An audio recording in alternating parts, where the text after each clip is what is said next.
आपका एक बार फिर से वेलकम करते हैं आज के हमारे इस फ्रेश वीडियो पे। तो आज इस वीडियो के अंदर मैं आपके साथ डिस्कस करूंगा Tata small cap fund diet growth के बारे में।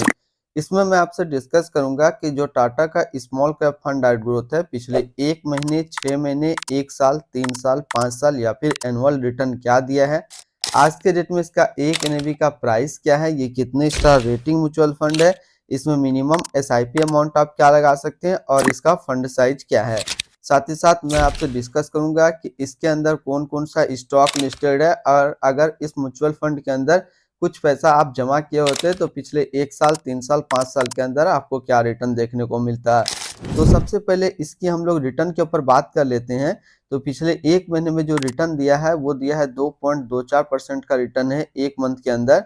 6 महीने की रिटर्न की बात कर लेते हैं तो 6 महीने में 20.55% का रिटर्न दिया है। 1 साल की रिटर्न की बात कर लेते हैं तो 1 साल में 45.63% का रिटर्न है। 3 साल के रिटर्न के ऊपर बात करते हैं तो 3 साल में 34.51% का रिटर्न दिया है। 5 साल की रिटर्न की बात कर लेते हैं तो 5 साल में 30.47% का रिटर्न दिया है। और अगर एनुअल रिटर्न की बात कर लेते हैं तो एनुअल रिटर्न है 28.01% का एनुअल रिटर्न है। अब हम लोग इसका बेसिक नॉलेज को देखते हैं तो आज के डेट में इसका एक एनएवी का प्राइस है 36 रुपया 70 पैसा। रेटिंग की बात करें तो ये 4 स्टार रेटिंग म्यूचुअल फंड है। इसमें मिनिमम एसआईपी अमाउंट आप 100 रुपया का लगा सकते हैं और इसका जो फंड साइज है वो है 6125 करोड़ का।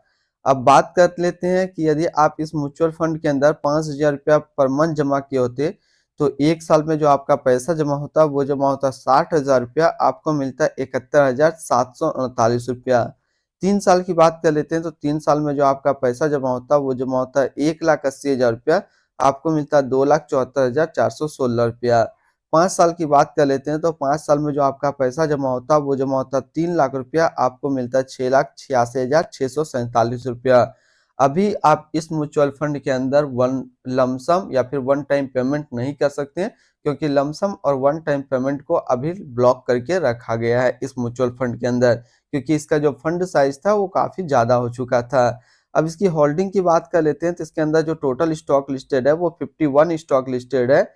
अगर हम इसमें टॉप 10 की बात करते हैं तो टॉप 10 में पहला नाम आता है आईडीएफसी लिमिटेड जो कि फाइनेंशियल क्षेत्र पे है, क्यूस क्रॉप लिमिटेड जो कि फाइनेंशियल क्षेत्र में है, बीएएसएफ इंडिया लिमिटेड जो केमिकल के क्षेत्र पे है, रेडिको खैतान लिमिटेड जो कि कंज्यूमर स्टेप्स के क्षेत्र पे है, की स्टोन रियल्टर्स लिमिटेड जो कंस्ट्रक्शन के क्षेत्र पे है, गुजरात पीपा भाई पोर्ट लिमिटेड जो कि सर्विस के क्षेत्र पे है, UTI assist management company limited जो फाइनेंशियल क्षेत्र पे है, नेटवेब टेक्नोलॉजी इंडिया लिमिटेड जो कि टेक्नोलॉजी के क्षेत्र पे है, एलेंटास बैक इंडिया लिमिटेड जो केमिकल के क्षेत्र पे है, कृष्णा डायग्नोस्टिक सिस्टम जो कि हेल्थ केयर के क्षेत्र पे है। इसकी होल्डिंग एनालिसिस को समझे तो इक्विटी पे है 96% और कैश पे है 3.9%।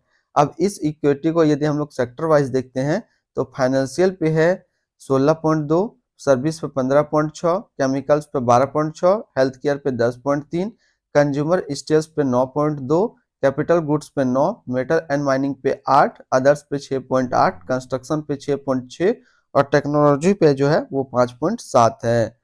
अब इसकी एडवांस रेशियो की हम लोग बात करें तो इसका पी रेशियो है 24.99 और पीबी रेशियो है 3.39। मिनिमम इन्वेस्टमेंट अमाउंट की बात कर लेते हैं तो इसमें जो है लमसम सपोर्ट नहीं है क्योंकि लमसम को ब्लॉक किया गया है। मिनिमम एसआईपी अमाउंट आप इसमें 100 रुपये का लगा सकते हैं। इसकी रिटर्न एंड रैंकिंग के ऊपर बात करते हैं हम लोग तो 1 साल का जो फंड रिटर्न है वो 45.6 है, 3 साल में 34.5 का है, 5 साल में 30.5 का, एनुअल 28 का है। वहीं पे इस कैटेगरी का जो एवरेज रिटर्न रहता है 1 साल में 53.1 रहता है, 3 साल में 29.9 रहता है, 5 साल में 28 का रहता है। एनुअल डाटा अवेलेबल नहीं है, यानी कि यहाँ से देखा जाए तो ये जो म्यूचुअल फंड है 1 साल के लिए सही नहीं है। यदि आप लॉन्ग टर्म के लिए लेते हैं तो ये अपना कैटेगरी से भी ज्यादा आपको फंड रिटर्न निकाल के देता है, लेकिन 1 साल के लिए यदि आप सोच रहे हैं तो 1 साल में ये जो म्यूचुअल फंड है ये अपने जो कैटेगरी का जो एवरेज रिटर्न रहता है उससे भी कम रिटर्न देता है। यानी कि 1 साल के लिए यदि आप सोच रहे हैं तो दूसरा म्यूचुअल फंड में देखिए, यदि आप लॉन्ग टर्म देख रहे हैं 3 साल 5 साल के लिए तो फिर ये आपके लिए बेस्ट है। रिटर्न रैंक की कैटेगरी पे देखिए तो 1 साल में 25 नंबर पे रैंक करता है, 3 साल में 4 नंबर पे रैंक करता है और 5 साल में ये 7 नंबर पे रैंक करता है।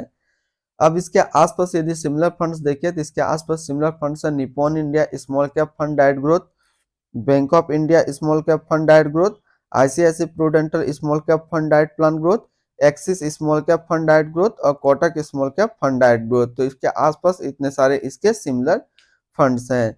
इसकी एक्सपेंसिव रेशियो की बात कर लेते हैं। इसका एक्सपेंसिव रेशियो है 0.31%। अब बात कर लेते हैं यदि आप एक साल के अंदर यानी कि 12 महीने के अंदर अपना इन्वेस्टमेंट का 12% से ज्यादा निकालते हैं तो 1% का आपको यहाँ पे एग्जिट लोड देना होगा। स्टैम्प ड्यूटी की बात कर लेते हैं तो स्टैम्प ड्यूटी है 0.005%। अब हम लोग इसकी fund house and investment objects को देखते हैं तो Tata mutual fund total assist के रैंक पे नंबर 14 पे इंडिया पे रैंक करता है। ये म्यूचुअल फंड स्टार्ट हुआ था 30 जून 1995 को। इसका टोटल असिस्ट अंडर मैनेजमेंट है 1,45,074 करोड़ का।